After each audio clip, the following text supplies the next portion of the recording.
છોટાઉદેપુર નગરપાલિકાની બેદરકારીને કારણે વાહન ચાલકોને નુકસાન ભોગવવાનો વારો આવ્યો છે।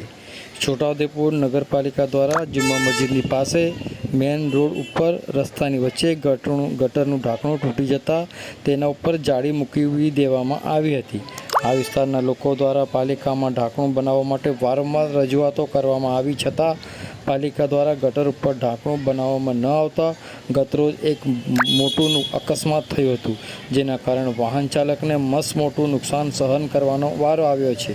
સદનસીબે કોઈ જાનહાનિ થઈ નથી।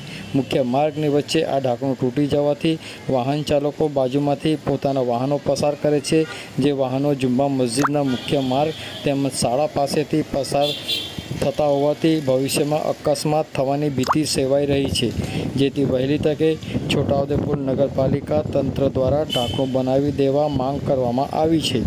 અગાઉ અનેક વખત મુખ્ય માર્ગ ઉપરની ગટર ઉપર ઢાંકણું બનાવવા પાલિકા તંત્રને આ વિસ્તારના જાગૃત નાગરિકો દ્વારા રજૂઆતો કરવામાં આવી છે, પરંતુ પાલિકા તંત્રના જવાબદારો શું કોઈ મોટી જાનહાનિની રાહ જોઈ રહ્યા છે તેવું લોકોમાં હાલ ચર્ચાઈ રહ્યું છે।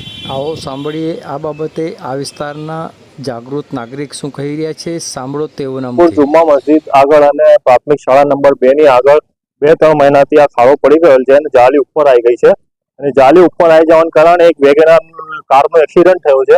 એમાં કોઈ જાનહાનિ થઈ નહીં, પણ વેગેનારને નુકસાન થયું છે અને રોજ નાના મોટા બનાવ બનતા રહે છે। તંત્રને જાણ કરી છે પણ તંત્ર દ્વારા કોઈ પગલાં લેવામાં આવતા નથી। વારંવાર કહેતા છતાં પણ આ કોઈ મરવાની રાહ જુએ છે કે શું, કંઈ ખબર પડતી નથી। રોજ નાના મોટા બનાવ બને છે, નાના બાળકો સ્કૂલમાં જાય છે અને જુમ્મા મસ્જિદ આગળ છે, તો તંત્ર કોઈ ધ્યાન આપતું નથી।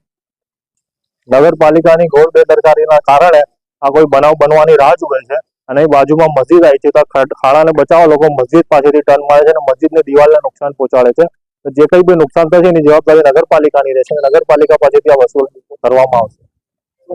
મલેક અઝરુદ્દીન।